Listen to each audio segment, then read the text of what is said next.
I have your presentation now. Yes, I'm just looking through.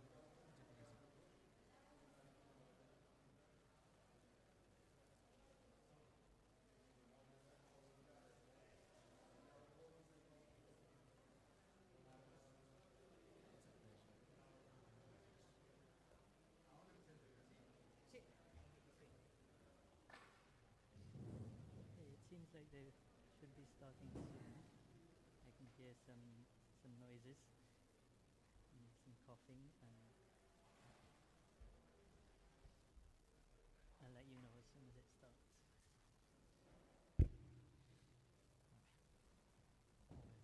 Bon dia, Okay, bon dia a so tots i totes. good morning, Me sentiu bé? everyone. Can you Per hear tota me? la sala?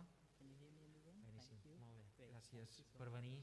Thanks for being here. Em dic bon dia a tots, Good morning, convidats, everyone, amics, to our dear guests and especialment friends. els que ens acompanyen Very de especially, fora. I'd like to Moltes thank gràcies, Antonio. those following us Eh, on streaming. En Peter supos que Thank també you, mos Peter. està escoltant. I guess he's hearing Peter, the good morning. presentation. Good It's a morning, pleasure Peter. to have Pleasure to have you with us today. Moltes gràcies a tots i a totes les que heu vingut, especialment en aquesta època, una època complicada per tots i per totes, però que han de seguir avançant, han de seguir debatent i construint el futur per Menorca. Avui, pels amants del producte local i per Menorca també, especialment pels apicultors i aficionats, en d'aquest magnífic producte com és la mel de Menorca, és un dia important i per tant també volia agrair la col·laboració estreta i sempre disposada de l'Associació d'Apicultors de Menorca i el seu president, Bernat Cardona, aquest entendiment i aquestes ganes de seguir endavant. Avui, com dic, la mel i l'apicultura s'entren al debat d'un diàleg important entorn d'un bé que deriva de tècniques ancestrals que a dia d'avui encara produeixen i encara perduren. Aquests diàlegs, com molts de vosaltres coneixereu, van néixer ara fa 5 anys, l'any 2015.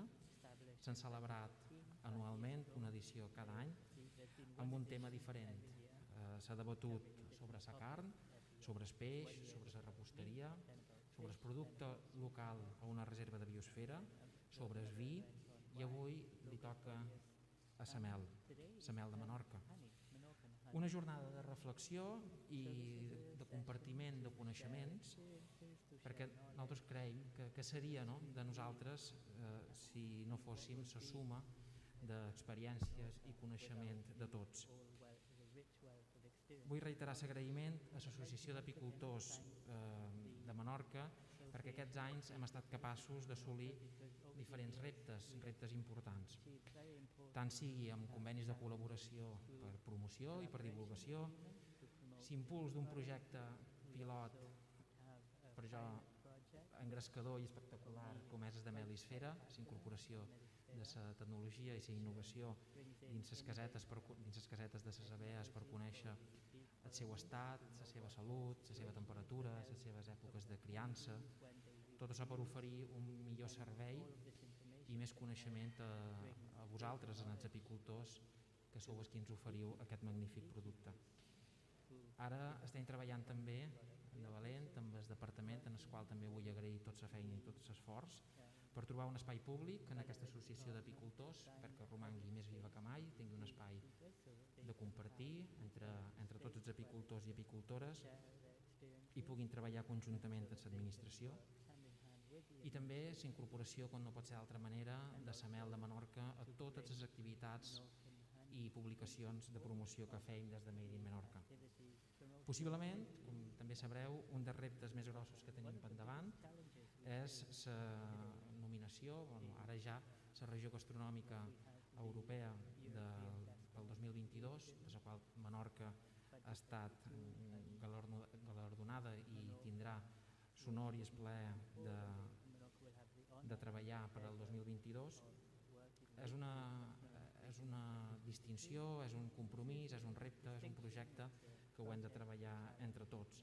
Ho sabem fer, ho farem, estic convençut, i per acabar desig molt d'anys a totes les persones, a tots els amants de les abees, que has de cuidar dia a dia i que ens otorguen aquest or aromàtic i gustós a tots els que estimem Menorca. Així que moltes gràcies i cediré la paraula ara ja en Peter Zosmus. Moltes gràcies.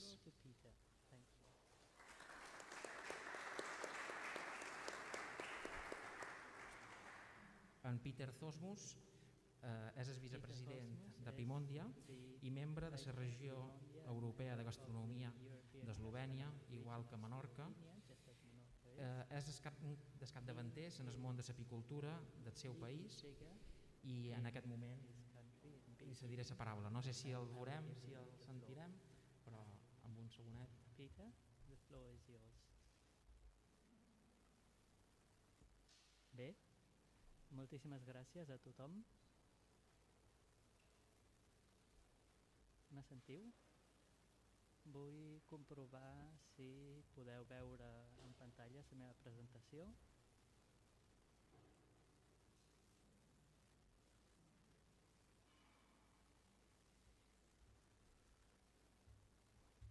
Es veu la presentació? Pregunta en Peter. Ara? Sí. Sí, perfecte. I think so, Peter, yes. Peter, good morning.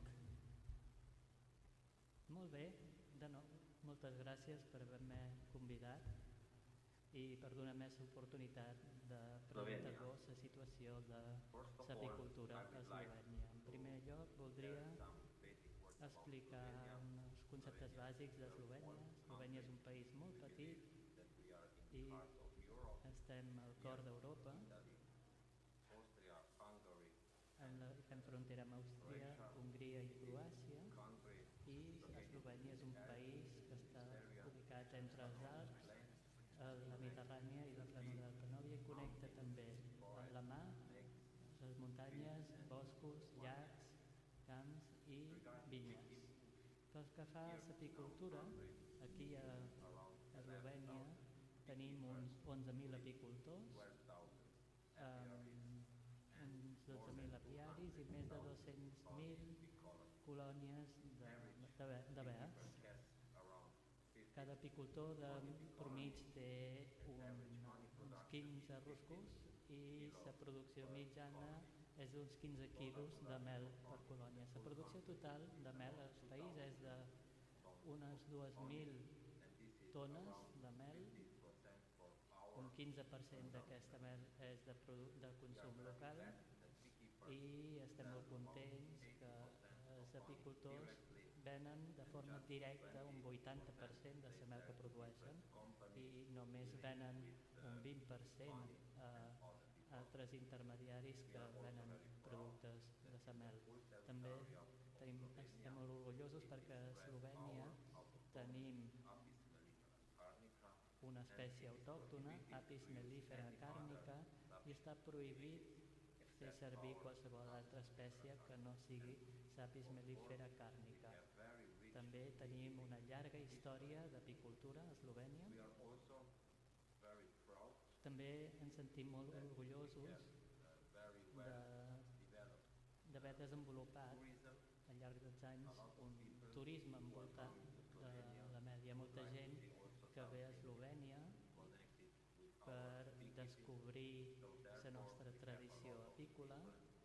Tenim diferents programes turístics que combinen la bellesa natural d'Eslovènia, la tradició apícola, la natura verge i la gastronomia autèntica eslovena. He de dir també que tenim una senyora amb molta dedicació que treballa en aquest tema, és la senyora Tanya Ari-Kroshets, que representa la força motriu de l'apiturisme, tant a nivell local com a nivell mundial. Tenim una pàgina web amb tota la informació dels apicultors i també tenim un mapa d'Eslovènia on poden veure on són els centres apícoles d'Eslovènia.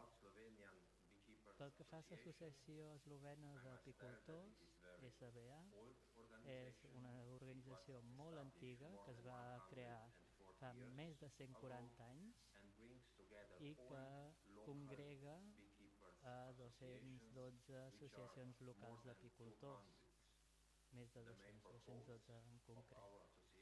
L'objectiu principal de la nostra associació és ajudar i educar els apicultors. També publicam la nostra revista, Slovene Beekeeper, és el títol, que és una revista de llarga tradició.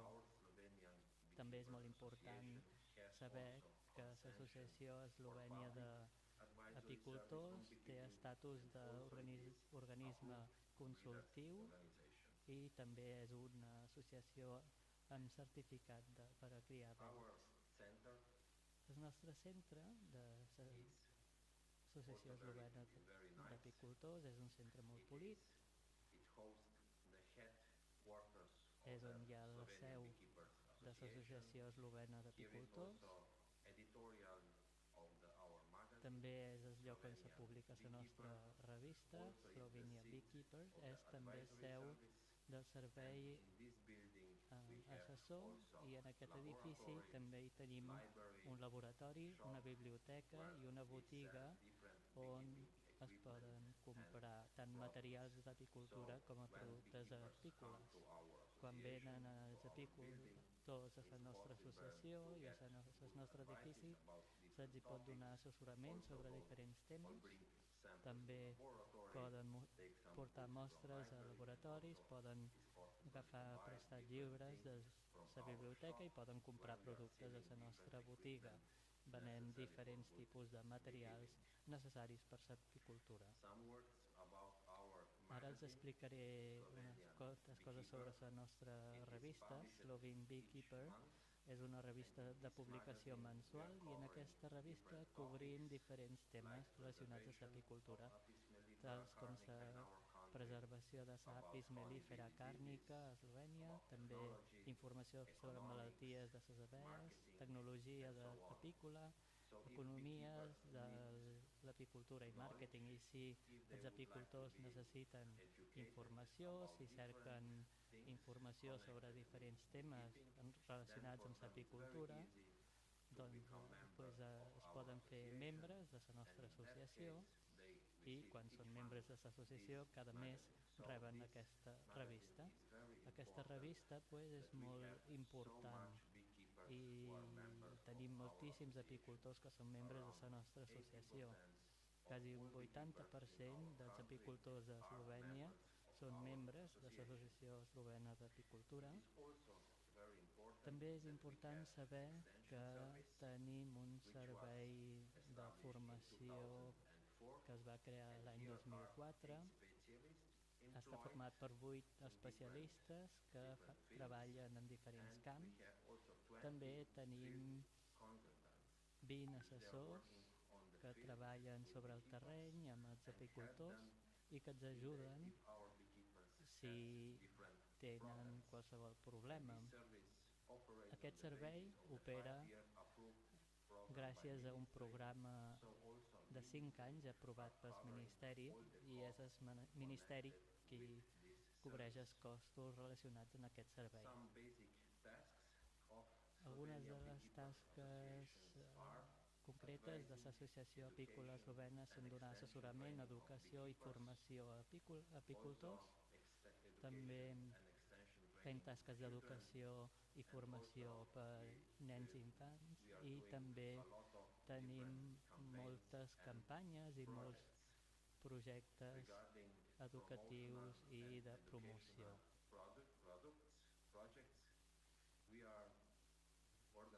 També organitzem diferents esdeveniments, tals com jornades d'apicultors, dies d'apiteràpia, jornades de portes obertes, jornades de programes de qualitat de la mel. També participem a fires a Eslovènia i també a l'exterior.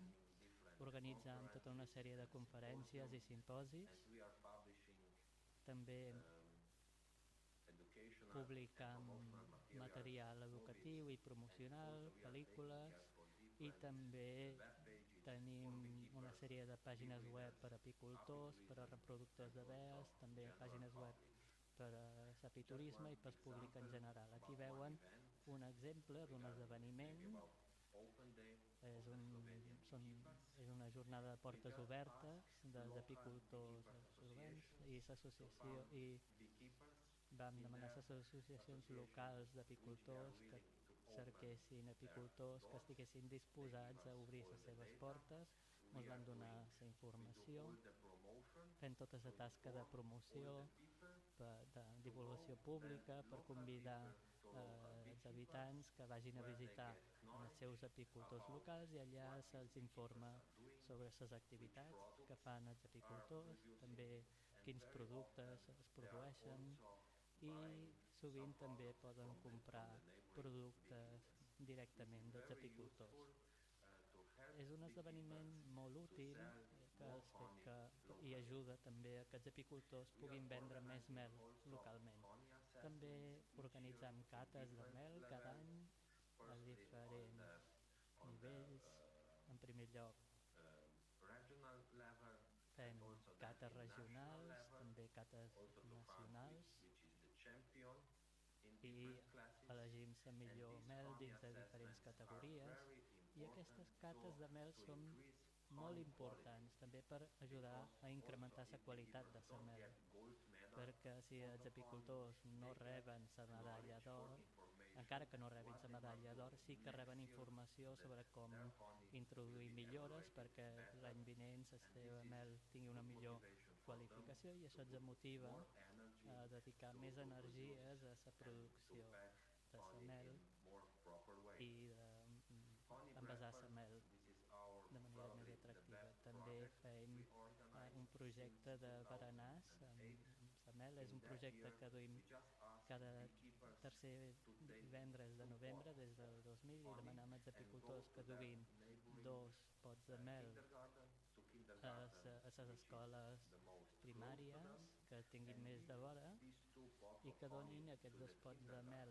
a aquestes guarderies i els tiets que estan en aquestes guarderies, i així quan berenen mengen la mel, i els apicultors els expliquen per què és saludable menjar mel i altres productes derivats de les abees, i és una tasca molt important la que fan els apicultors cada any. Aquest projecte ha anat creixent. L'any 2012 el Ministeri d'Agricultura i el Ministeri de Salut es van afegir en aquesta acció, i des de llavors tenim la jornada de menjar eslovènic cada tercer divendres del mes de novembre. Els tiets de les guarderies i també els tiets de l'escola primària mengen producte local eslovè, i no només menjar eslovè, sinó menjar produït localment. A banda de menjar mel, també mengen pa produït localment, mantega local, pomes i també llet produïda localment. Amb això promocionam els productes locals, i el Ministeri de Salut promou el concepte de que és molt saludable menjar els dematí, berenar al dematí, perquè així tenen més energia per funcionar millor. I gràcies a aquesta acció el consum de mel s'ha incrementat tant que avui en dia cada eslovè menja més de 2 quilos de mel en l'any. Una altra data assenyalada o un projecte és la Jornada Mundial de l'Avea. Aquest projecte va començar l'any 2014 i s'han fet molts passos, i el 2017 finalment les Nacions Unides van declarar el dia 20 de maig com a Jornada Mundial de l'Avea, i ara estem molt contents de poder tenir i celebrar aquesta Jornada Mundial de l'Avea el dia 20 de maig. Aquí veuen fotos d'un esdeveniment a Eslovènia, però realment no hi ha massa motius d'alegria. Aquesta Jornada Mundial de l'Avea és una eina molt útil, i tots els apicultors del món haurien de fer servir aquesta eina també perquè hi hagi una major consciència entre la població sobre la importància de la polinització dels productes apícoles i de la cura del medi ambient, perquè ara avui en dia les abejas s'enfronten a moltes amenaces i hem de trobar solucions per millorar el medi ambient. També hem de suggerir solucions per a la supervivència de les abejas i també ho hem de fer per contribuir a la seguretat alimentària mundial i per prevenir que hi hagi una major degradació i pèrdua de biodiversitat. Moltes vegades hi ha diferents associacions d'apicultors que ens demanen com celebrar, no? Si no hi ha motius de celebració realment. Tot i així hem de fer servir aquest Dia Mundial de les Abejas per informar a la gent dels aspectes que ja he mencionat i hem de fer servir diferents canals per informar als ciutadans. Podem publicar documents o articles en diaris locals, també si ens conviden a la televisió per explicar hem d'explicar en el públic per què fa falta tenir un dia mundial de les abejas i que les abejas estan en risc. Hem de també informar en els tiets sobre les abejas i els productes apícoles. Podem també organitzar actes especials en museus, escoles, organitzacions públiques, i aquí veuen tota una sèrie d'idees que podem fer servir per conscienciar a la ciutadania. Sovint la gent també ens demana què podem fer, no?, per ajudar les abejas, i aquí veiem moltes coses que es poden fer per ajudar les abejas. Hi ha diferents maneres. Si ets un agricultor, podries reduir l'ús de pesticides. Si tens un terreny, pots plantar flors i plantes, també conrear flors, també consumir semen local, també es pot donar suport moral als apicultors, es poden posar plats amb aigua per a les abejas. Hi ha moltíssimes maneres en què es poden ajudar les abejas. I això és tot per part meva, i si tenen qualsevol pregunta al final a la taula rodona estaré encantat de respondre. Moltes gràcies.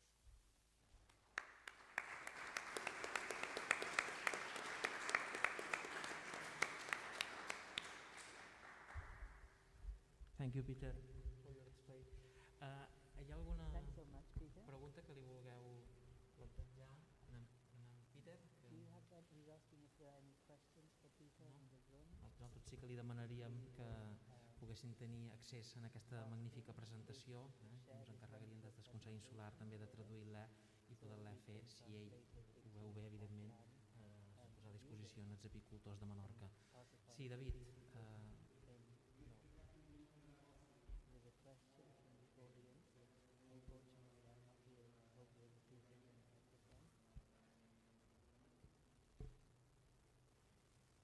Si m'ho sent el jove que m'ho està fent la traducció? No, l'hauríeu de repetir pel micròfon. I'm waiting for them to repeat the question. Perdona, David, si pots repetir la pregunta així, el jove que fa la traducció com vulguis. Com vulguis, hi ha traductor. Hola, Peter. I would like to know how is the economical impact of the honey in Slovenia, because you have explained a lot of interesting things about this product, and I would like to deduce this impact in how much is it.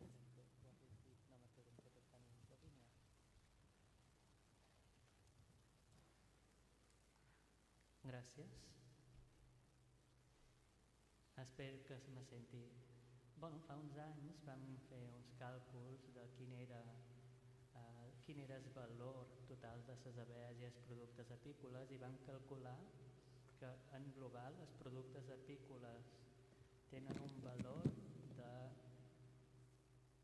100 milions d'euros.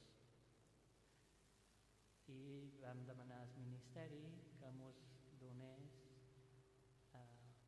1 milió d'euros per activitats de suport a l'apicultura, i teníem un argument molt sòlid, no? Perquè hi ha altres agricultors que van al Ministeri i diuen, es queixen de que hi ha massa suport a l'apicultura, però que no hi ha prou suport per a altres sectors de l'agricultura.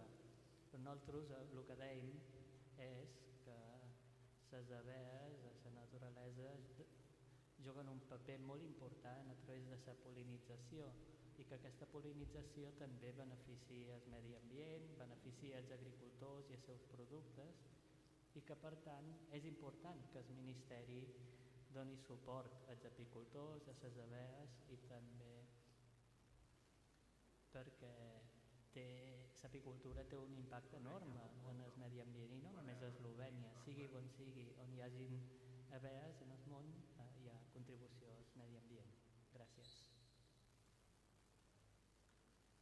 Molt bé. Anton Soler. Thank you so much. I think there's another question. Again, I would like to congratulate you for your exposition. I didn't know that there was such a thing like bee tourism. Could you describe it? There are really people who comes to Slovenia just to see or to have a bee experience.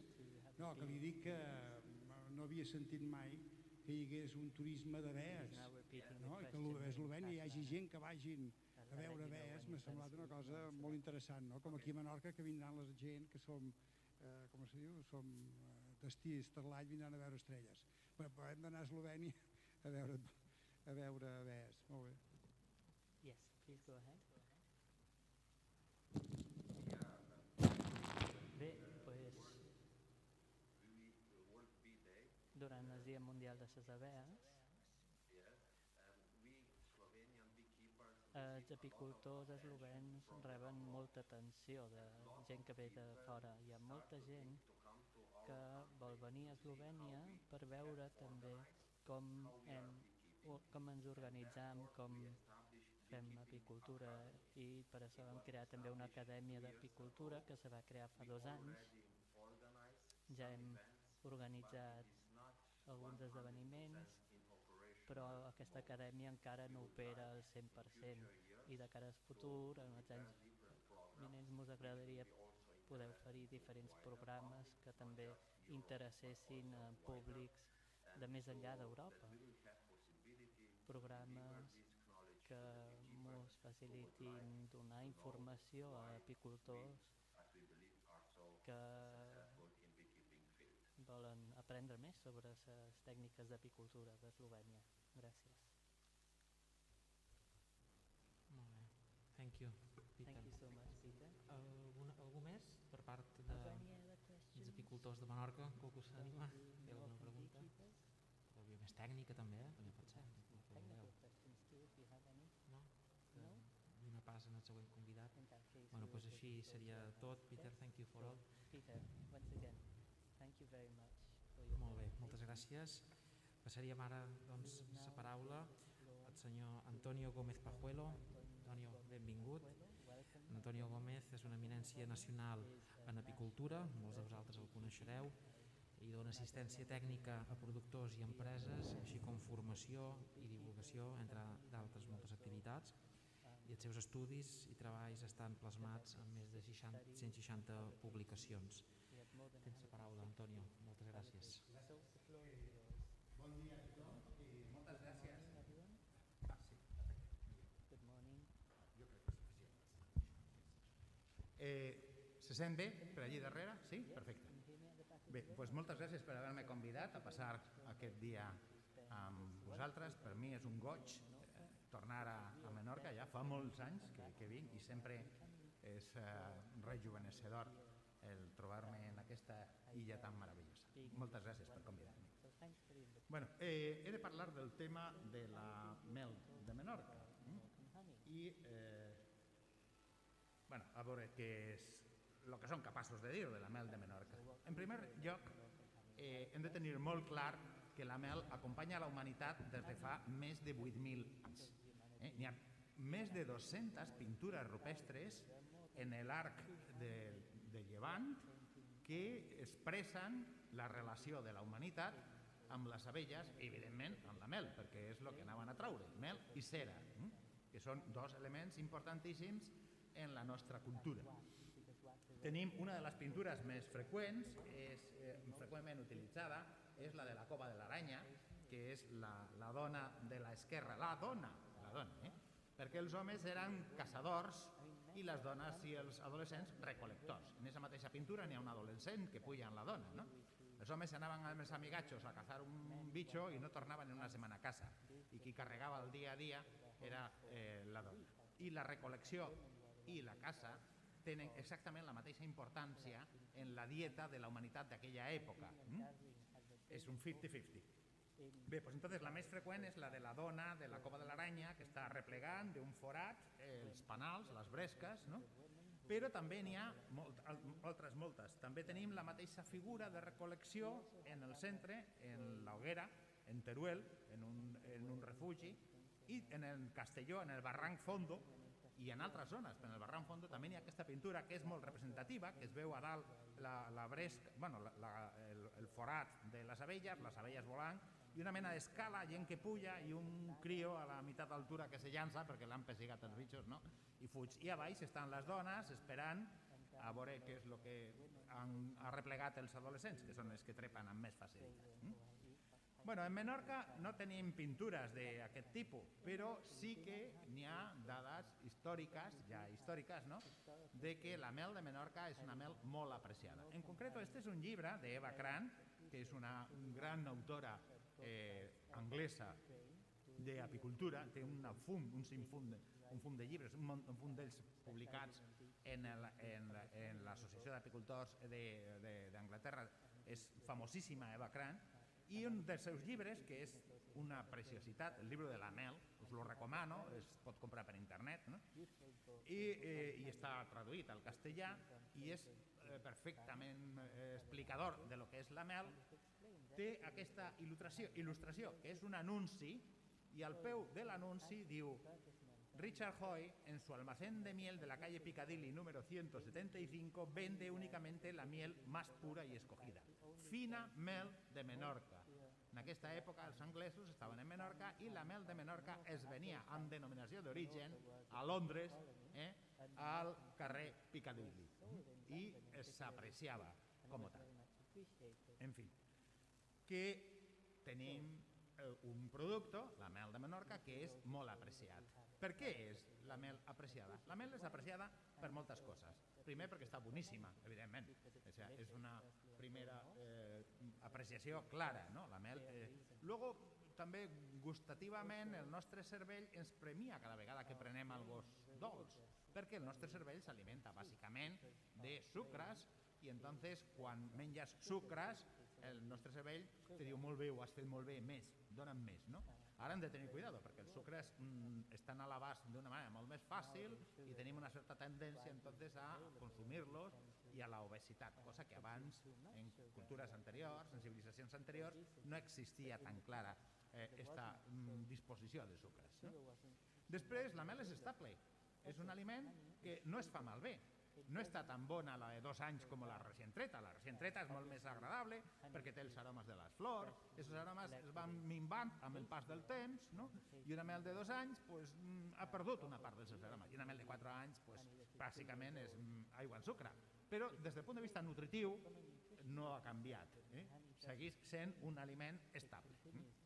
N'hi ha un bulo que corre per ahí, per les històries d'apicultors, que és un mito d'estos urbà, de que en unes excavacions en Egipte, en piràmides, els arqueòlegs es van trobar mel, ofrenes de mel, i se la van menjar les tostades al desdilluno al dia següent. No és veritat. Sí que es van trobar restos de mel feta pols, feta un polsim, en algunes vasijas, en alguns recipients, com a part de les ofrenes al faraó, el que s'havia enterrat en aquesta tomba. I se va averiguar per anàlisis que era mel, però això no era comestible, era una pols.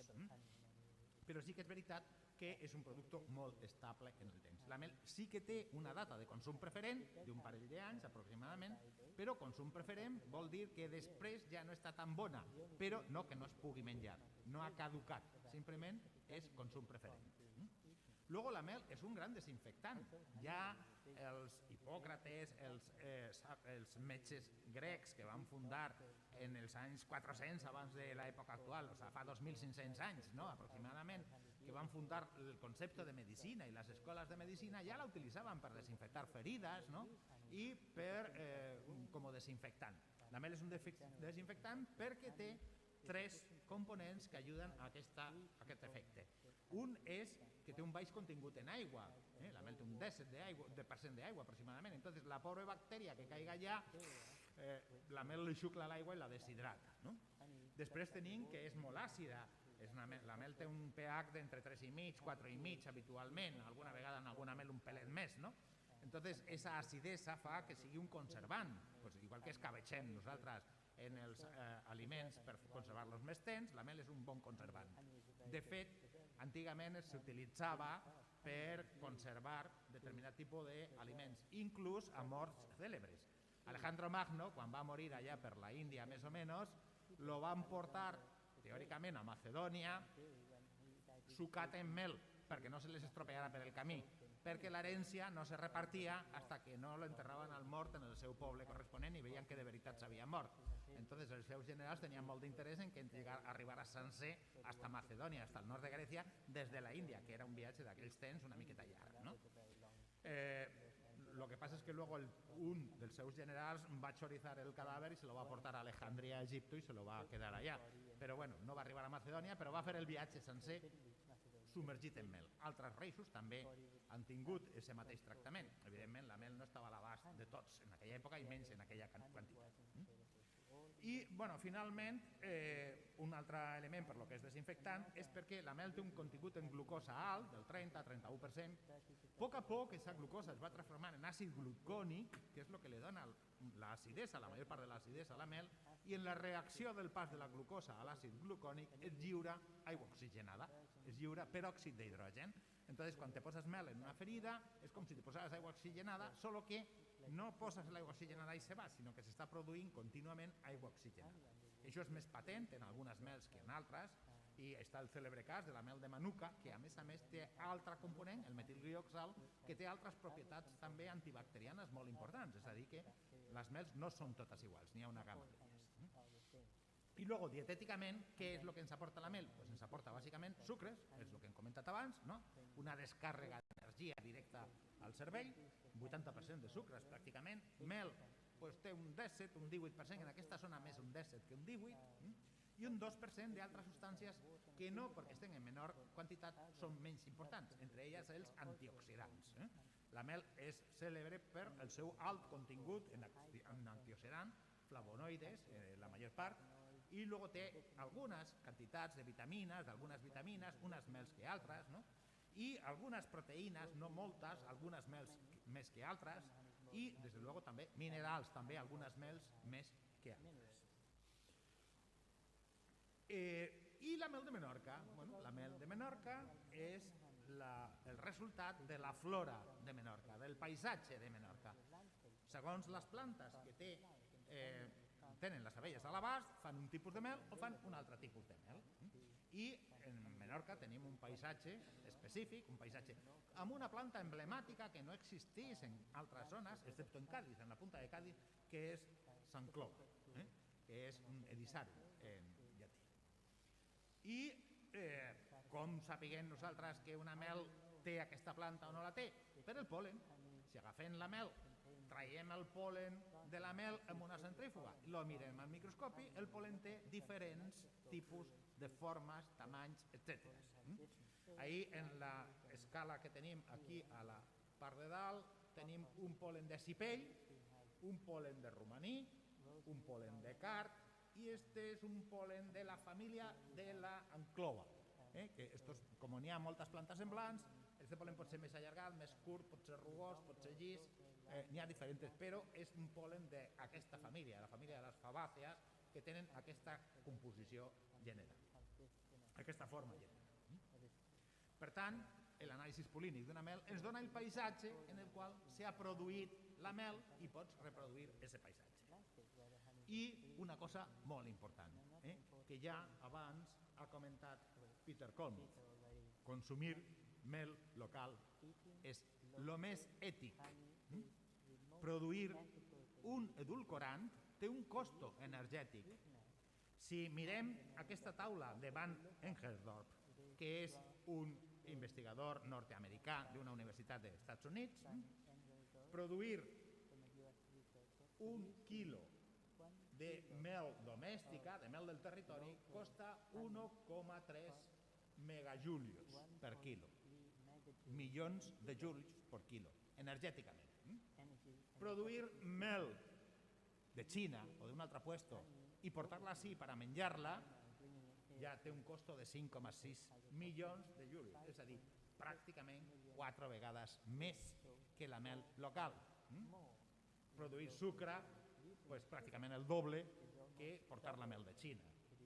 Produir mermelades, pues, una vegada i mitja més que el sucre.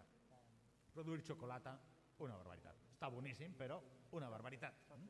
I la gasolina, pues, quasi que el mateix que produir xocolata. Produir un litre de gasolina, de benzina. Per tant, consumir mel domèstica és una manera de conservar la nostra natura, és una manera de disminuir el costo energètic dels edulcorants. Bueno, i què podem fer nosaltres per detectar? Si no tenim un laboratori, no tenim un microscopi, no podem mirar els pol·len, com és la mel de Menorca? Hem de tindre un mínim de criteri per jutjar-la.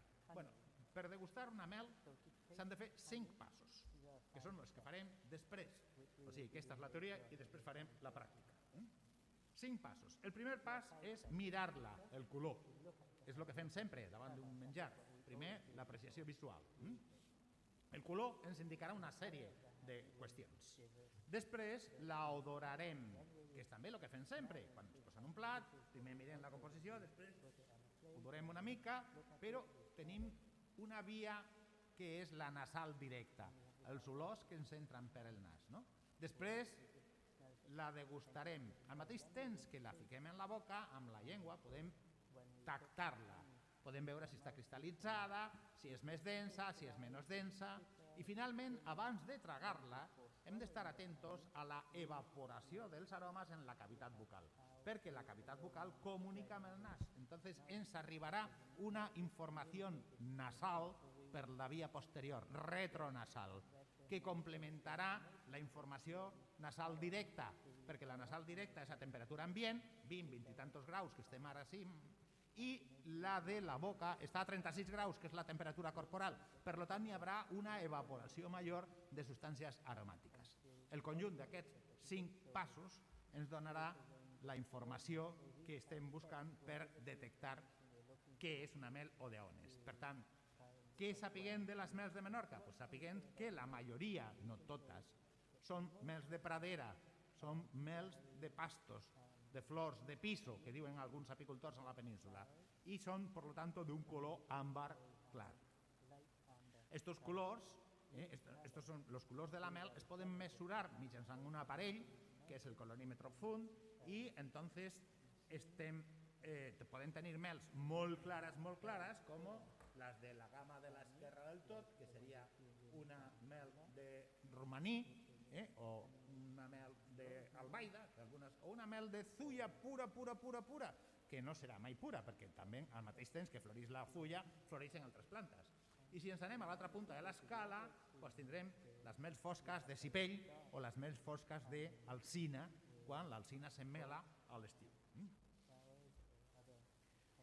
La major part de les mels de Menorca estaran en la gamma de l'àmbar extra claro, que és una gamma mitjana tirant cap a l'esquerra. Un altre factor és la humitat.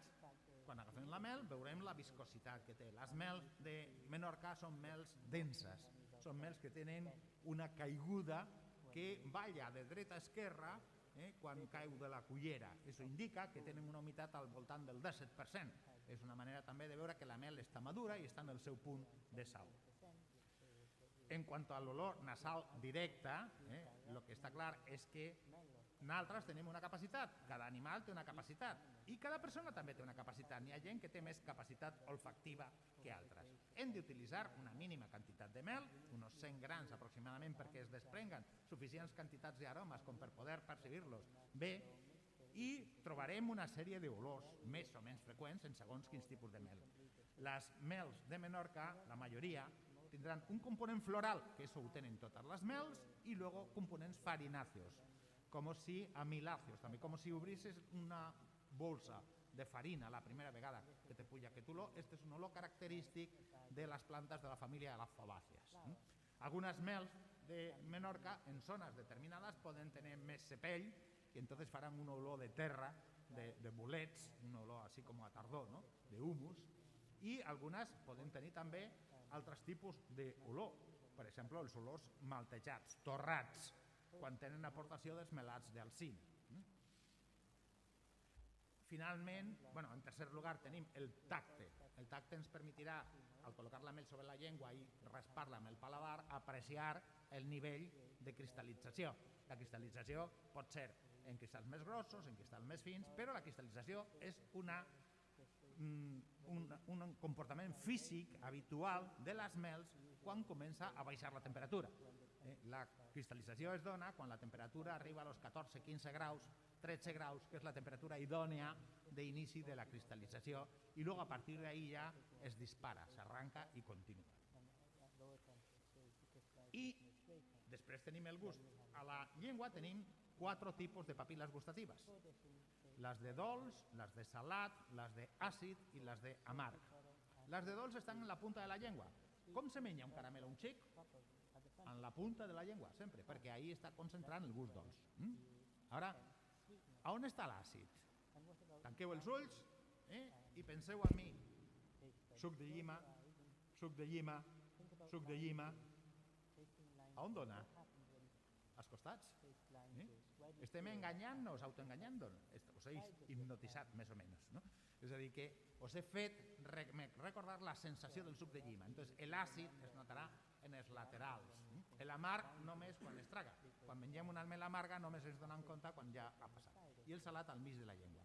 Entonces, quan tastem una mel hem de passejar-la per la cavitat bucal i veure en quines zones impacta i veure en quins components tenen. Les mels de cipell tindran components salats al mig. Les mels també tindran un lleuger amargós al final de la llengua. I algunes mels, com les d'azahar, les de farigola, tenen components àcids clarament perceptibles. Bàsicament, les mels de Menorca seran majoritàriament dolces.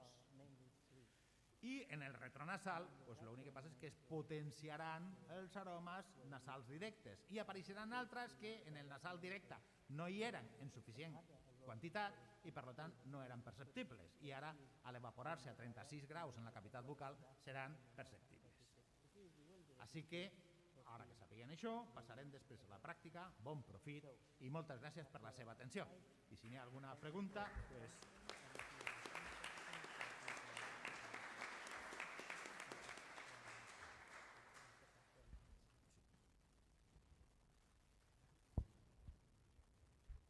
Moltes gràcies, Antonio Gómez.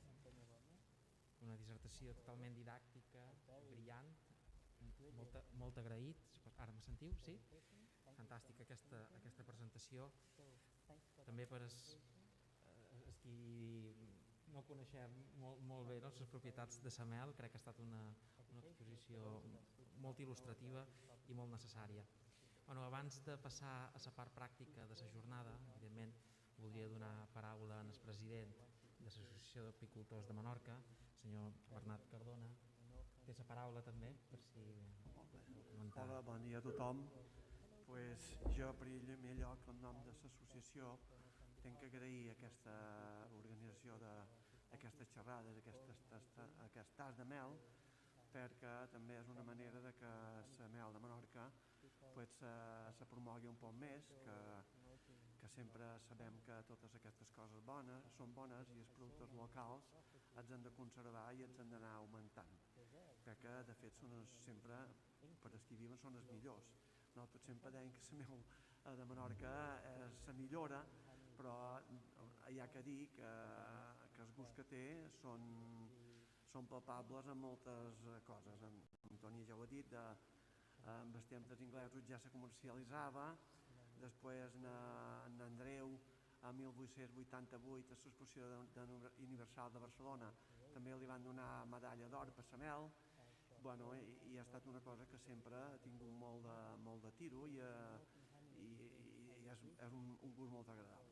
Després de tot, també últimament nosaltres que també hem participat, apicultors han participat en concursos, han quedat moltíssim bé i amb les mels que tenim realment han donat molt bons resultats, han tingut bastant de prèmits i això no es fa per res, això és perquè en el fons hi ha una mel de qualitat, que és que després tastarem i ho podran comprovar.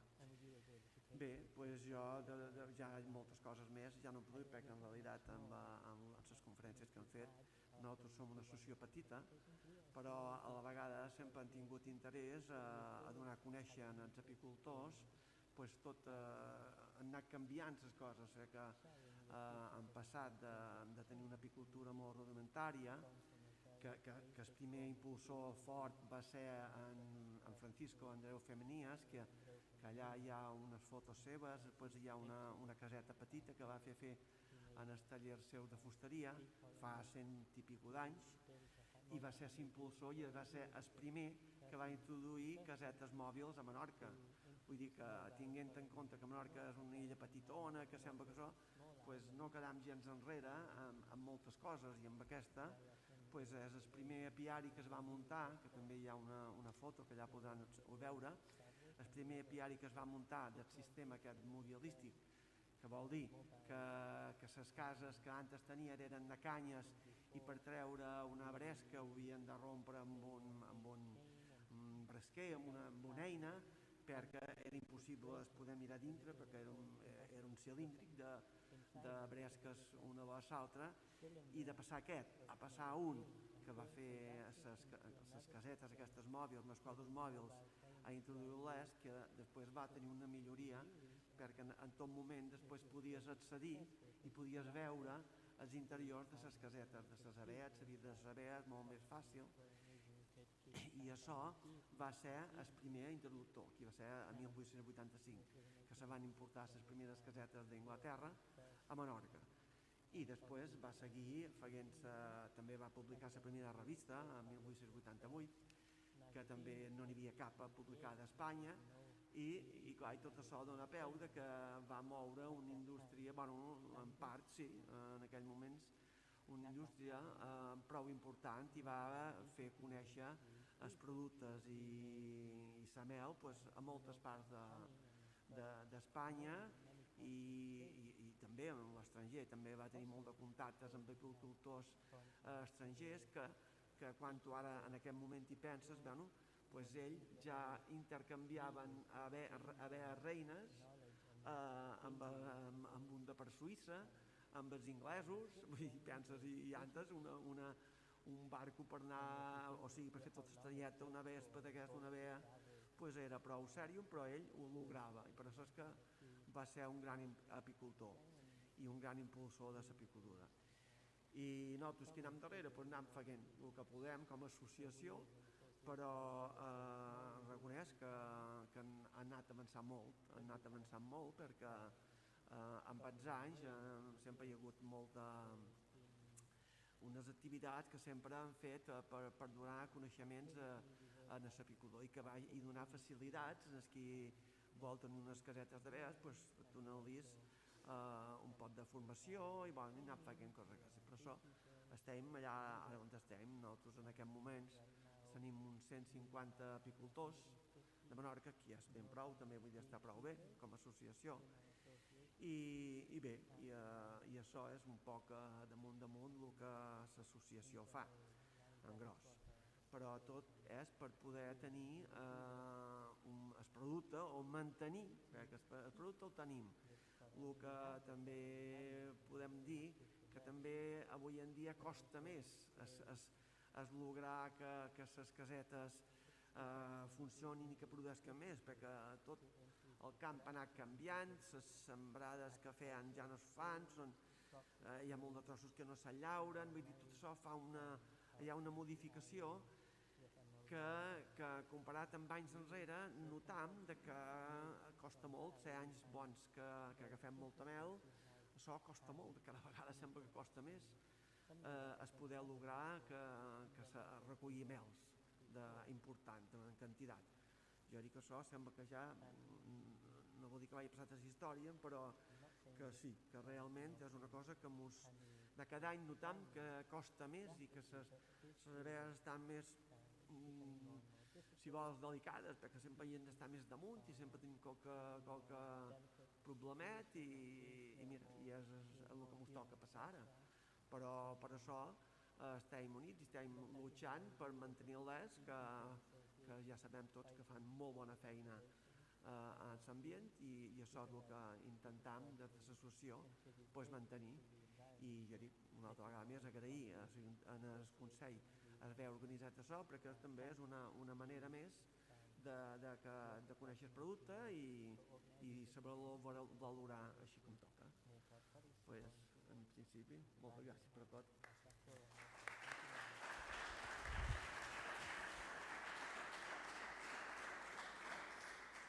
Molt bé, ara iniciaríem, si teniu alguna pregunta, alguna qüestió que li vulgueu fer al senyor Toni Gómez, jo mateix, o al president, en Bernat Cardona, si hi ha alguna reflexió, consideració, dubte que vulgueu fer als membres de la taula, evidentment ara ho podríeu fer. Jo crec que ha estat molt il·lustratiu també i molt clar. Sí, David?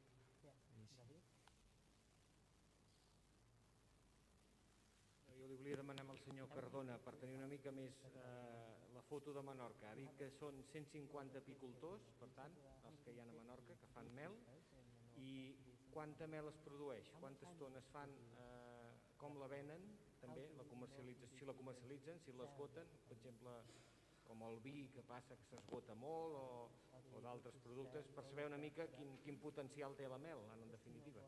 Sí.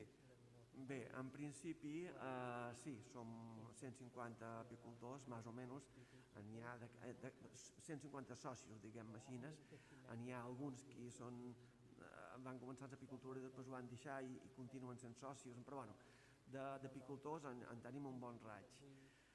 La quantitat, això sempre és una pregunta que se fa, és lògic, diu, quina quantitat? Però això és molt difícil perquè els anys canvien. A sentir que a Eslovènia tenien una quantitat de 15 quilos per colmena i any, a Menorca, si tenim en principi, no sé, 1.500, 1.600 casetes, seria un any molt bo que poguessin dir que tenim 15 quilos per cada caseta, que moltes vegades no s'aconsegueix, perquè ens trobam que no produïm prou, o sigui que els apicultors, quan han agafat la seva cosetxa cada un, se'ls hi prenen de les mans els mateixos veïns i amics, i vull dir, és una cosa que se distribueix molt bé. I els que ja envasen a nivell industrial, o sigui, a nivell professional, aquests també els hi costa molt poder tenir prou mel per subministrar tothom. Vull dir que se dona el cas que quan han fet han passat uns quants de mesos, si nosaltres agafam la mel en el juny i juliol, moltes vegades per setembre, per novembre, a l'octubre ja n'hi ha qui ja han acabat la producció. Vull dir que no podem exportar res perquè no tenim res, no tenim quilos per exportar, o sigui que se consumeix tot aquí, pràcticament, tota. No vol dir que hi hagi qualque cosa que puguin, potser, els que venen estrangers, o sigui, venen turistes, però el consum és d'aquí. Hi ha una part també de consum que se'n va cap a Marroc. Al Marroc també són uns bons consumidors, vull dir que gent marroquís que viuen a Menorca i aprofiten quan se'n van de viatge emportant uns quants de quilos de mel, i ho solen fer bastant sovint, o sigui que bastantes vegades ho fan quasi cada any. Sempre tens aquests consumidors que potser no se la mengen tot aquí, clar, per supost, perquè ells en la seva reposteria n'empren molta, però la duen al Marroc i és potser la part més important que surt així, però exportant net, no, de moment no en tenim prou per ser que podien tenir i distribuir. No hi ha producte. Pues sí, pot ser. És a dir, que són xifres molt males de donar perquè són uns nombres que no fan molt mal dir acertar el dos en aquests. Però la majoria se consumeix aquí mateix i se reparteix entre veïns, amics.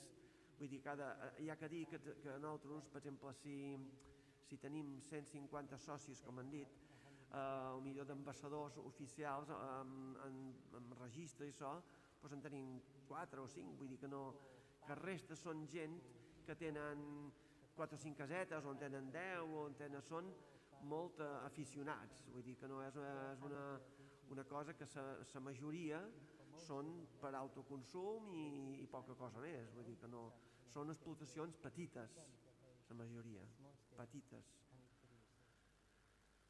Bé, no sé si hi ha... Jo aprofitaria també perquè ha comentat un element important, no? Que és la sostenibilitat un poc de les finques i dels llocs, de les tècniques que es puguin emprar de maneig, no? En els llocs per conviure amb l'apicultura. Sí. Com supos que molts de vosaltres sabreu, en el Consell Insular gestionam el que és el contracte agrari Reserva Biosfera, que el que fa és d'alguna manera també compensar i ajudar mútuament, no, amb els pagesos i pageses de Menorca a tenir unes pràctiques sostenibles d'alguna manera per la sostenibilitat de la natura, de la biodiversitat. I per tant aquí podríem encetar un camí també de visió conjunta davant quines pràctiques es poden donar a terme en aquests llocs que es puguin incorporar dins el contracte agrari i reserva de biosfera perquè també els propietaris dels llocs i els pagesos i pageses puguin establir mecanismes de sostenibilitat cap a l'apicultura. Per tant, jo crec que és una font de regeneració també positiva, no? Tant per l'apicultura com per la part de cultius, que podria ser interessant poder-ho explorar. Per tant, amb aquest aspecte podríem treballar. De fet, ja se fa un poc amb els que tenen, per exemple, els pagesos que donen permís per tenir una explotació apícola, bueno, pues els donen uns beneficis. A part d'integrar una miqueta més el que són les pràctiques. Pues sí, és una cosa que sempre és bo, és poder tenir llocs per poder practicar l'apicultura, vull dir, com a... Molt bé. Hi ha alguna qüestió més, alguna pregunta més? No? Toni, sí.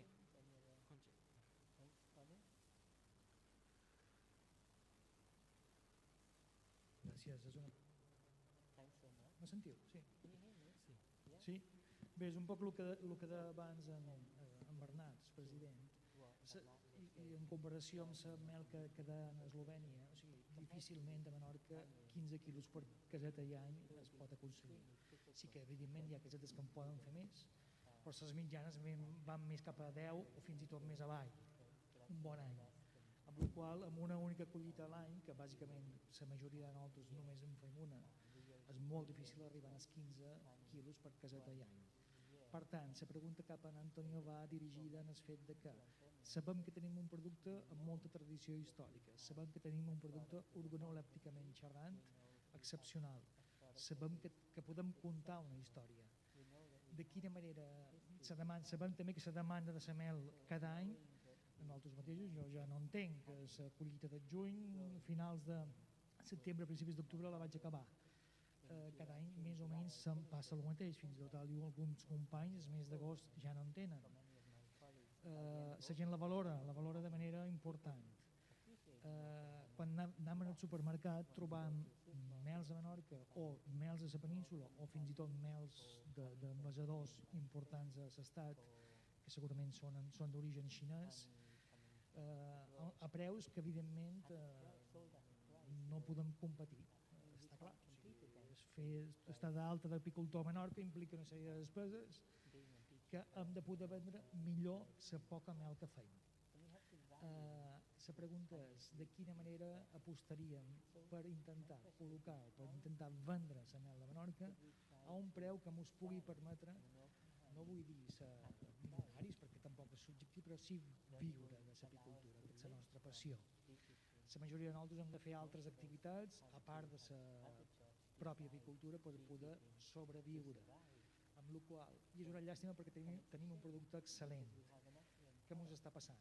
Que no sabem vendre, els supermercats a Silla troben encara quan li proposam preus que se'ls hi surt un poc de la tradició, però moltes vegades ens trobam mels a Menorca al mateix preu que mels a la península, i això tampoc pot ser. Els costos de producció aquí són més elevats, perquè bàsicament tenim una única collita. A la península els 3 humans tenen 3 o fins i tot 4 collites anuals. Evidentment les mitjanes per aquesta de la península són molt més elevades. I què podem fer? Podem anar cap a una IGP, cap a una marca de garantia, una IGP, una ADOP, o podem fins i tot ajuntar-nos i intentar fer algunes accions conjuntes que ens permetin no només fer més mels, però sobretot, i més important, vendre-la millor. Gràcies. Bueno, sí, has pintat el panorama que n'hi ha, i som els que som i estem on estem, això és indubtable.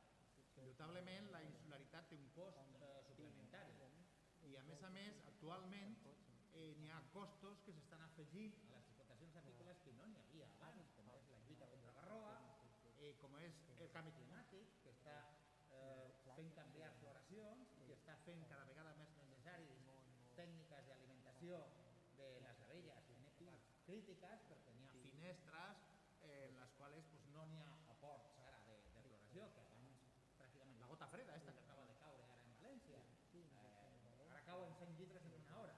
Abans aquests 100 litres caien a lo llarg del mes de setembre, el mes d'octubre, cada 20 dies, 20 litres, i no eren tan freqüents les gotes fredes com són ara, no? Entonces, el canvi climàtic ens està afectant negativament. El que està clar és que teniu una base al vostre favor, que és la qualitat de la mel i que és el quilòmetre zero, la proximitat. I aquestes bases són les que s'han de jugar. I a més, el que cal fer, jo crec, és traslladar aquestes bases al consumidor, que sàpiga que aquestes bases existeixen, que existisca aquesta marca de qualitat, aquesta diferenciació, aquesta marca, aquest segell de diferenciació, que pot ser una IGP o pot ser simplement una marca de qualitat registrada, que les administracions tenen marques de qualitat registrades, genèriques, no? Està la Q de qualitat de Catalunya, el label del País Vasco, Alimentos de Andalucía, el CV, Calidad Valenciana, etc. Registrar una marca de qualitat no és car, no és gens car, i es pot fer a nivell particular, ho pot fer qualsevol agrupació que es pugui. Fer una IGP és molt més complicat, s'ha de fer en Brussel·les, és molt més car, és més llarg, però bueno, si teniu recolzament de l'administració i voleu tirar-lo endavant, doncs també es pot tirar endavant. Però el que està clar és que s'ha de diferenciar d'aquestes mels que venen d'altres països, que són molt més barates i que no tenen la qualitat que tenen les mels. I cal fer arribar aquest missatge als consumidors. Si entreu en la pàgina web d'Apinevada, que és un laboratori de Granada, que és el que analitza més mels de tota Espanya, fa uns 6.000 anàlisis de mels a l'any, Apinevada té publicat un treball de fa 2 anys que ha fet en la denominació d'origen protegida mel de Granada, i en la qual analitzen mels del mercat, tant dels apicultors individuals com de la DOP, de la denominació d'origen protegida, com de les mels industrials, de les marques industrials. Curiosament, les que surten millor parades són les de la DOP, evidentment, però curiosament, en quant al preu de venda, que també està reflexat en el treball, les marques industrials venen més car que els apicultors que venen artesanalment la seva mel. Per què? Perquè les marques industrials tenen una imatge creada en el mercat i un apicultor té una imatge local en la seva àrea i a més competeixen amb el costat que la dona una miqueta més barata per veure si així es pot llevar de damunt la collita. No és el vostre cas perquè no teniu una collita important, sí és el cas de Andalusia, que tenen apicultors professionals que tenen 1.000, 1.800 casetes i que tenen que llevar-se-la de damunt d'una manera o d'una altra. Però el que està clar és que s'ha de crear una imatge de producte amb les bases positives que se tenen. I les bases positives vostres són la proximitat, el quilòmetre zero i la qualitat de la esa imagen s'ha de traslladar al consumidor. El consumidor rarament s'ha d'intentar associar a un logo, a una diferenciació, esa característica de que la mel és de Menorca. Sí, Toni, jo si me permets també, per la part que ens toca, també m'agradaria fer algun comentari al respecte. No? Bueno, jo estic d'acord evidentment amb l'exposició que has fet, i més que n'hem xerrat moltes vegades, però també és cert que hi passa algo similar amb el vi de Menorca, que el problema, a vegades mos centram molt en com exportar, com vendre fora, com sortir de Menorca, no? I això és lògic, i tenim un caràcter a Menorca emprenedor i amb un gran pes d'identitat, tant sigui amb el producte com amb la cultura, i fa que vulguem estar presents a altres mercats, no? I això és totalment lògic, lícit i molt positiu per una terra tan petita però a la vegada productiva com Menorca. Però en el cas de la mel, i també és extrapolable una mica en el vi, jo no crec que sigui tant un problema de comercialització, que també hi seria, també hi podríem arribar, i per tant de diferenciació i per tant de creació de marques, no? Tenim la marca de garantia de Mel d'Ema, que és cert que no respon prou bé a un sistema d'identificació i de màrqueting, i per tant li tenim que donar aquí unes voltes, bastantes. Tenim la marca de Reserva Biosfera que recentment s'ha creat i que sí que jo crec que d'alguna manera pot ja lligar més amb els valors i amb els criteris dels productors locals i de la mel, i després evidentment hi ha tot el camí de les marques de garantia, IGPs i denominacions d'orígens protegides, en la qual ja vos dic ara que sempre tindreu la porta oberta del Consell Insular per impulsar qualsevol tipus de certificació. Ara ho estem fent amb Soli, també estem ajudant en l'associació de productors d'oli de Menorca, i per tant això és totalment factible, com molt bé diu Antoni, és costós, laboriós, però ha de néixer d'una associació, d'una entitat, i que tingui el suport de l'administració. Jo per la part que ens correspon a nosaltres, per la part de l'administració, el suport en aquest camí el teniu assegurat. Ara bé, i retorno al que deia abans, quan deia que no creia que era un problema tant de comercialització, sinó com a més de producció, no? Perquè el que sí que és evident, i tant en la mel com en el vi, és que se produeix molt millor que fa 10, 15, 20, 30 anys, per tant el producte local ha tingut un creixement exponencial a nivell de qualitat i també canals de comercialització molt més professionals que abans, però com tu molt bé deies, Toni, també la mel es ven tota. O sigui, ella passen uns mesos, no? Uns més que els altres, evidentment, depenent també de la producció, però la mel es ven tota. Jo la pregunta que me faig, o la pregunta que m'agradaria no, d'alguna manera tenir resposta és: si faguéssim més mel a Menorca, es vendria? Això és una de les preguntes. I l'altra és: som capaços de fer més mel a Menorca? Aquestes dues preguntes a nivell de producció són les que després ens aboquen a dir: molt bé, ara tenim la producció feta, tenim aquí els apicultors que es volen dedicar professionalment en aquesta nova professió. Per tant, una volta tenim el producte, seríem capaços de col·locar-lo en el mercat? I jo ja no diria, que també evidentment que ho han de ser, a un preu competitiu, sinó a un preu que dignifiqui la gran labor que esteu fent els apicultors i que vagi proporcional a la qualitat, perquè al final estem xerrant que aquí a Menorca estem fent una mel d'autor, pràcticament, no? És una obra d'art, i amb el vi ens passa el mateix, també ha millorat exponencialment la qualitat del vi en comparació. És que a més hi ha molt de paral·lelisme amb aquesta xerrada que vam fer anteriorment del vi l'any passat l'altre. Aquí a Menorca consideràvem dues coses, ara ja no tant, consideràvem, diria, per la població, que el vi de Menorca era flac, no? I que el vi de Menorca era car. Són les dues qüestions que sempre tothom tenia dins el cap. Doncs ara mateix aquestes dues afirmacions categòricament estan desmentides, categòricament, a més, de manera professional, no de manera des del punt de vista del màrqueting ni des del punt de vista del que me tocaria dir jo en aquest moment, no. Té un valor organolèptic i de qualitat espectacular, està guanyant moltíssims premis a nivells de Balears i a nivell nacional. s'està venent tot el vi que es fa a Menorca, i a la vegada, quan van comparar amb Lanzarote, quan van venir a fer la xerrada, que van convidar a un productor de vi de Lanzarote, ens va dir que a Menorca estem ben sonats. Fer la poca quantitat de vi que feim amb el preu que feim, això anam totalment per davall de preu de mercat del que són vins de qualitat i vins d'autor comparats amb el que fan a Lanzarote, que fan una gran quantitat de vi, molt més vi que a Menorca, però d'una manera exponencial, i a la vegada tenen el preu més elevat que a Menorca. Per tant, és una cadena de dignificació i d'alguna manera de pedagogia que s'ha de fer també en els consumidors. Jo crec que la mel de Menorca, així com l'oli, així com el vi, com aquests components, aquests productes nobles, i matèria primera que es fa a Menorca, l'important és que ens creguem que estem fent un bon producte, que som capaços de vendre-los, i una part molt important és que hi ha un pacte no escrit entre productors, consumidors, administracions públiques, restauradors, professionals, etc., que han d'apostar, perdoneu que es mantelen, però que han d'apostar per el producte de Menorca. I si nosaltres, dins Menorca, no ens ho creiem, difícilment serà extrapolable. No?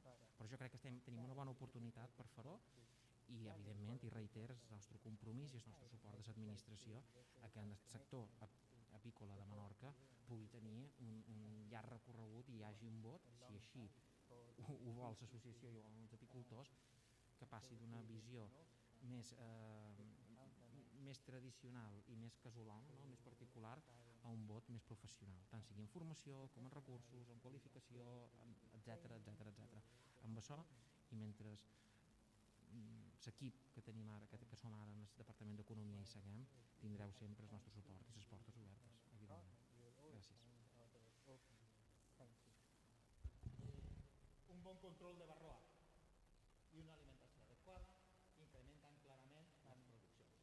Un 3% de varroa en una colmena baixa de mitja 5 quilos la collita.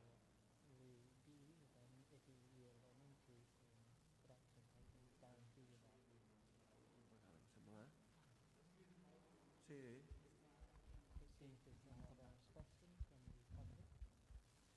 Sí, faríem la darrera pregunta i anaríem a fer feim dues? S'ha anat ara una mica. Antoni. A veure, jo volia comentar...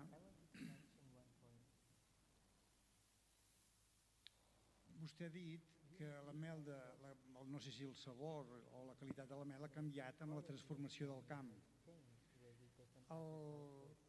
El senyor Pere Pons Ester, que en aquests moments és un responsable de l'empresa Estelodé, aquesta empresa també té compromisos de responsabilitat mediambiental i estan intentant omplir el planeta fins i tot de flors silvestres a fi de potenciar l'apicultura o potenciar el nombre d'abelles que en aquests moments, com sabem, estan reduint.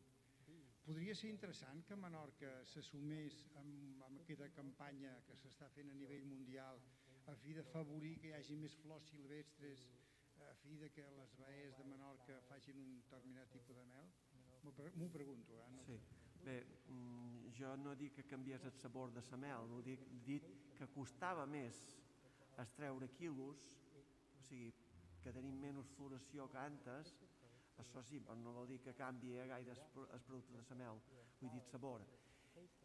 Jo, així, la meva opinió seria que no, que nosaltres hem de mantenir Menorca així com és, perquè si nosaltres començam a portar coses, fruit, vull dir, flors que no eren, aquí ja ho baratam, ja ho estem baratant, i després no tindrem mel de Menorca. La mel de Menorca està feta dins la variació de floracions que tenim en aquest moment. Però no vol dir que si ara començam a dur flors autòctones, bueno, si se fa en la proporció que més o menys té, doncs així sí que podria funcionar un poc, però bueno, després hi hauria el cost de sembrar, després la mel sí que l'hauríem de vendre cara, perquè si hem de començar a comprar les flors i ens de sembrar, que diguem, això després duria un cost.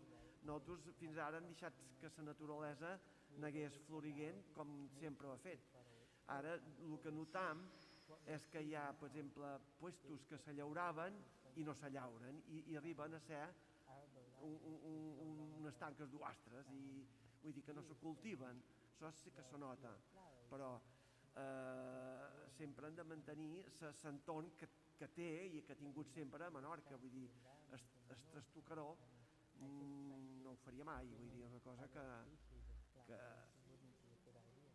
autòctones. Sí, sí. Sí, ara hi ha diferents paraules que s'han animat un poquet ara les intervencions i com que una mica fora de temps vos deman, per donar paraules a tothom, vos deman brevetat, per favor, amb les explicacions per poder fer la cata i poder fer després la degustació. Jo, sí, estic darrere la columna. Aquí, ara. Bé, seré molt breu perquè no es tracta d'allargar-nos. No puc estar més d'acord amb paraules que hi ha hagut abans sobre que hem de basar la comercialització del producte amb els valors que té ja de per si i tenint un dels valors que sigui la qualitat i òbviament tenim un altre que és l'origen, la proximitat del valor. Subscriuria les paraules ara mateix que han de ser els dos valors damunt dels que se sustenti. Ja ha sortit la marca de la reserva. En les 15 primeres categories de productes que vam treure, la mel era indubtable i va sortir en la primera tongada de productes que vam aprovar perquè veiem que és un d'aquells productes que aporta a Menorca i que té molt de camí per recórrer. Per tant, la professionalització és essencial. Jo volia parlar sobretot del preu. És un tema que ha sortit i crec que és un tema que aquí s'ha de posar valentia. És a dir, no hem d'intentar o no hem de plantejar voler competir amb els que fan una mel que no es pot equiparar a la que es fa aquí. És a dir, crec que no es tracta de mirar el que fan les grans companyies que produeixen mel o que la importen de vés a saber on, sinó que crec que hem d'entendre que el producte que tenim és únic i és un. Per tant, el preu ha d'estar en la línia de l'origen i de la manera de produir-la i no hem de tenir por a l'hora de posar un preu que estigui acorde o que vagi en relació amb com s'ha produït aquell producte. Per què dic això? Perquè crec que el mercat hi és. Us diré una cosa que és una anècdota però que crec que és il·lustrativa. Les reserves de biosfera, que tenim una marca, fem trobades de tant en tant i vam tenir una en ple confinament amb altres reserves de biosfera que ja ens van molt davant amb una marca de garantia com aquesta. Garantia, en aquest cas, d'origen i de producció. Va sortir una de les reserves, en aquest cas concretament era la de la Rioja, que ens va dir: anem a coses concretes. Si algú té mel per exportar, per favor digueu-mos-ho, perquè no donem a l'abast de tota la mel que ens demanen que nosaltres exportem per productors que valoren processos de producció, origen i, a més, que si està produït en una reserva de biosfera és garantia. Per tant, a mi em va obrir els ulls perquè no van parlar d'un altre producte, van dir mel, van dir la paraula mel. I com us podeu imaginar, nosaltres tenim 15 categories, imagineu-vos totes les reserves d'Espanya, les categories que hi ha. Per tant, només volia fer incís en la importància que té que partiguem d'aquesta autocreença del producte que tenim. Gràcies, Irene. Hi ha paraules? Miquel Mariano.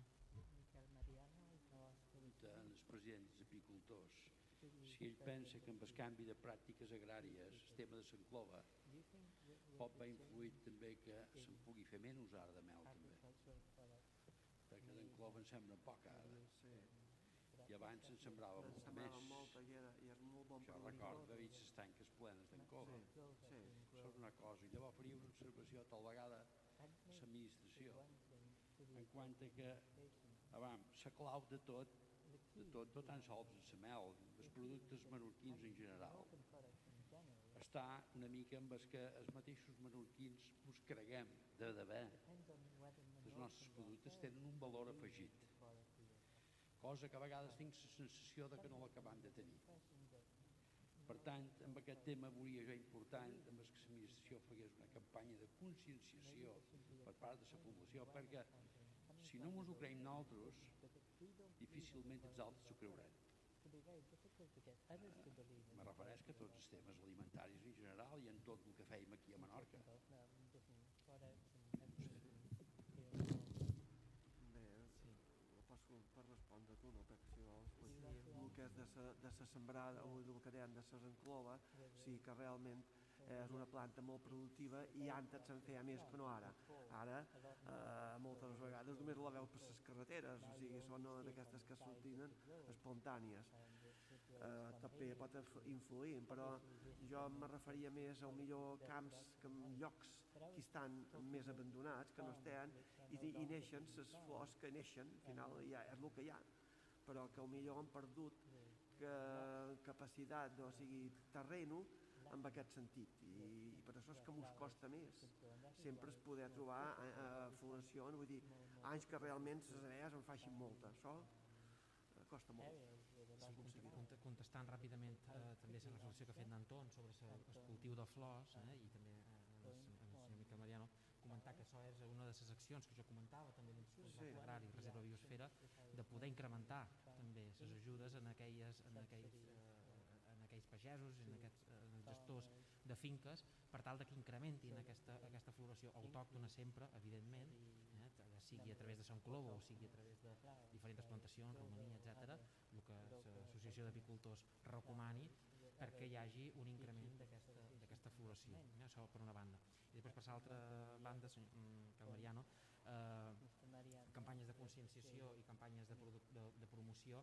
En aquest moment el Consell Insular estem tenint la campanya de Bé de Menorca, que de fet va sortir la mel fa qüestió d'una setmana aproximadament, i no aturant, vull dir que està tenint un seguiment molt important a través de xarxes de Medi Menorca, etc., i veiem com la gent, de com van començar a com estem ara, jo tinc moltes esperances perquè la gent ha revaloritzat molt el producte local. És cert que la pandèmia amb això ha ajudat, qualque cosa bona hauríem de trobar en el bitxo ditxós aquest, però sí que la gent cada vegada està més conscienciada, no només amb el producte local, sinó també amb tot el que va associat a la sostenibilitat fins al quilòmetre zero, i veiem com de cada vegada ajuden més a la divulgació que fem des de l'administració per part del producte local, vull dir que estic totalment d'acord. Anaríem a la darrera intervenció.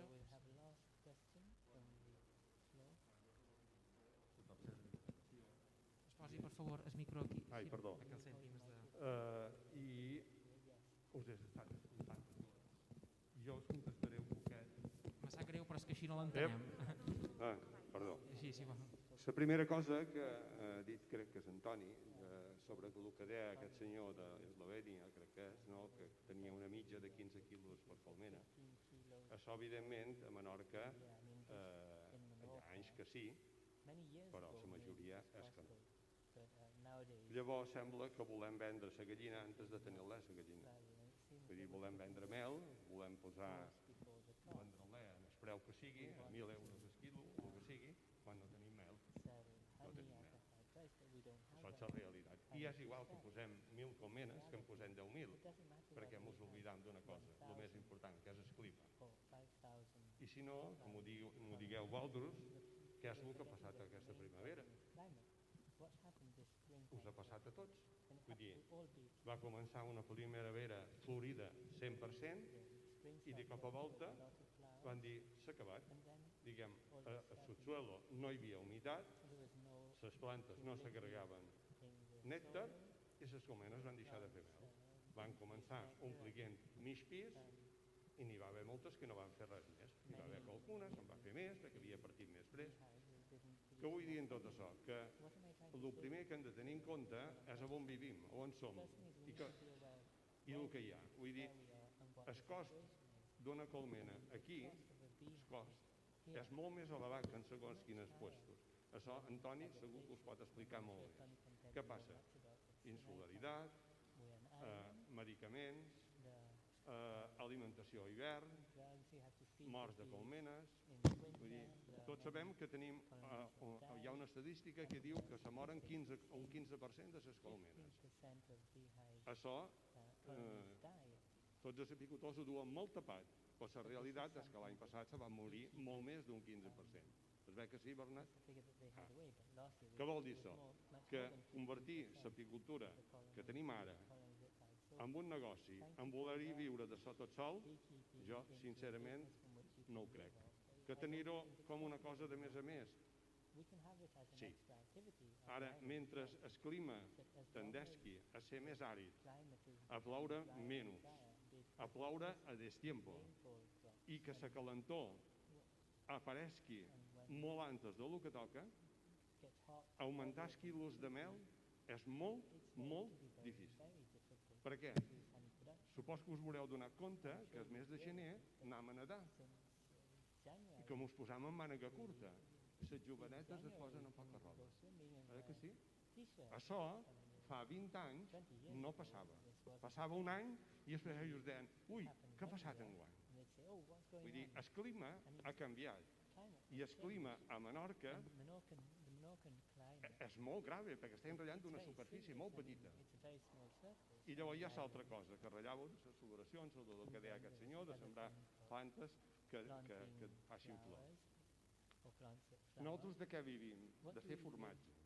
I el formatge qui el fa? La vaca. I la vaca que menja? Herba, no menja flors. Menja rei gras. Menja plantes que no produeixen flor. Què vol dir això?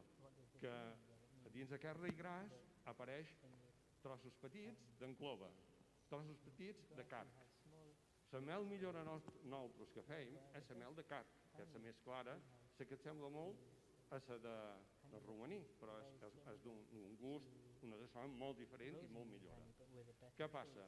Que si nosaltres tenim 10 o 15.000 vaques i hem de fer silo o hem de fer bala, quan el camp fa la bala o fa silo, és el moment que les floracions se posen en marxa i nosaltres hem de fer la mel. El que vol dir que el dia següent no hi ha flors. S'han anat les flors o han segat. Això, la majoria de les finques que estan en producció. El que dius tu d'aquelles finques que estan abandonades, generalment es dediquen a la pastura d'animals per fer carn. I aquí hi ha poca cosa. Hi ha poca cosa. El que vol dir que per fer quilos de mel, la primera cosa que hem de mestir és que plogui més. Perquè els anys que plou i plou en el moment que toca, tots fem més quilos de mel. I això ja no dependeix de nosaltres. I en quant a que les finques sembrin plantes que facin flor, això sí podem intervenir. Perquè fa anys se tenia en compte l'enclova, que és el que ha dit en Miquel, que l'enclova se sembrava molt, supos perquè la subvencionaven. Ara se'n sembra poquíssima. Tu no veus ni enclova ni fesolí quasi al món. Quan fa 20 anys, o fa, no tants, no, fa 10 anys, a la zona centre i a la zona de Ciutadella se sembrava molta enclova mesclada amb fesolí perquè una cosa s'enjunta amb l'altra i hi havia una explosió de floració immensa. I ara, per acabar, ja us diré la darrera, que és una broma, però és una realitat. Quan el Consell Insular, el mes de març o abril, decideix fer net els camins, que és allà on hi ha les floracions de Diente de León i és de so, resulta que mos ho ventila tot. Vol dir que el poc hi havia, mos ho boten. I mos quedant sense cap flor. I llavors les abelles nostres han d'anar a fer calceta, perquè ja no poden fer res més. És broma, tot això. Que quedi clar que no és una crítica, però és una realitat. Encara que duguis la mascareta ric. És que si plou, aprofitar les floracions que hi ha. Ara, si no plou, o el camp ve molt sec, com fa 2 anys, mira, jo vaig fa qüestió d'un mes, va entrar una màquina amb llevar-me 2 arbres que s'havien mort. A 50 o 60 centímetres estava sec com un desert. Això és un problema. I què passa? Que quan plou, l'humitat no se retén, fa molt de sol, perquè ratllant que el mes de gener tenim 20 i pico de graus, hi ha molt més evaporació, i clar, l'apicultura, una apicultura professional, això és molt difícil, Molt bé, gràcies. Faré una petita, un poquet de ràpid, un poquet de repàs de lo que hem comentat. No, com a missatge de tancament i una mica amb un to positiu. Sí, Però de les coses que he dit, bàsicament, tema del clima. El clima és una amenaça global i mundial per tothom.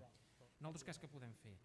Tenir la consciència social, evidentment, des de lo públic i des de lo privat, per intentar mitigar aquest canvi climàtic en les pràctiques sostenibles. Que és difícil, que som una busca enmig de la mà? Evidentment que sí, però Menorca ho ha de fer i de fet d'alguna manera ho lidera. Això du aparellat la gestió que faguem de Menorca, la gestió que faguem del sol, del sol me referesc de la terra, de mantenir la biodiversitat que hi ha a la terra i per ser més productius, no només en floració sinó també en altres tipus de cultius.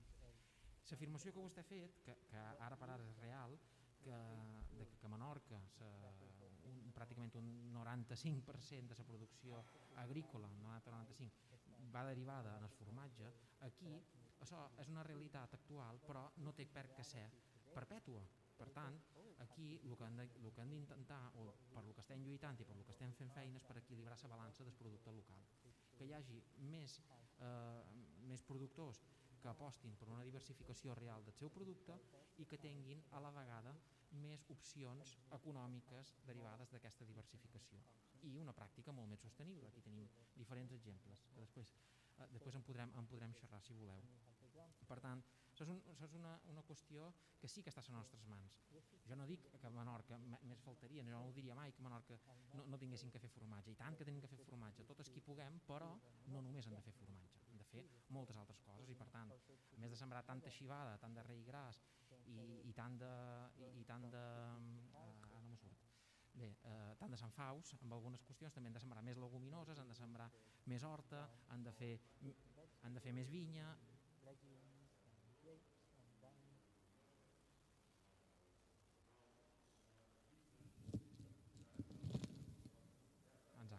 Exacte, per això mateix dic que la gestió, per això deia jo que la gestió del sol i de mantenir la biodiversitat de la terra és bàsica per tenir una major productivitat a la mel. I una qüestió que al final la competència sempre és per tothom. El clima, per lo bo i per lo dolent, afecta tant a Menorca com afecta a altres territoris, encara que pugui ser que aquí evidentment afecti més perquè som petits. Bueno,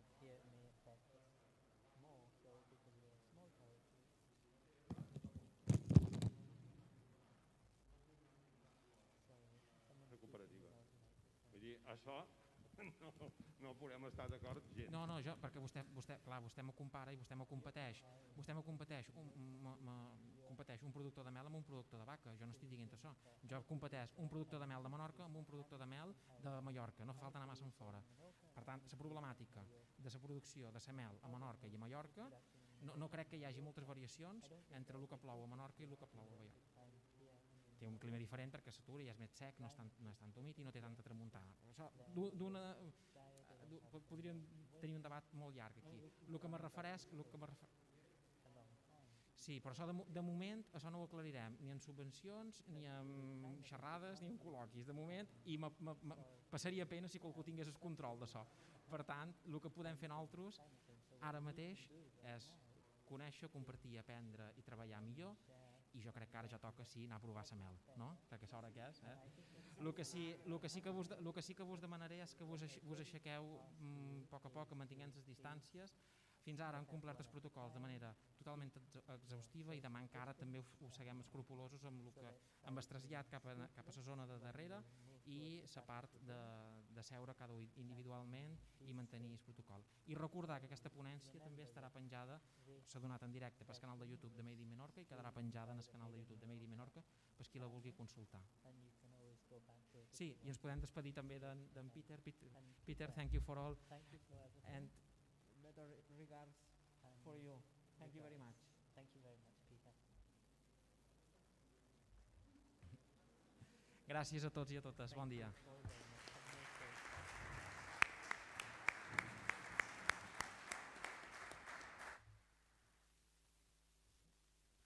Okay. How is that? You tell me. For me, it was okay. Good. Yes. Yeah. Definitely. Was the interpretation okay? Wow, you are very good interpretation. Oh, thank you so much. Thank you.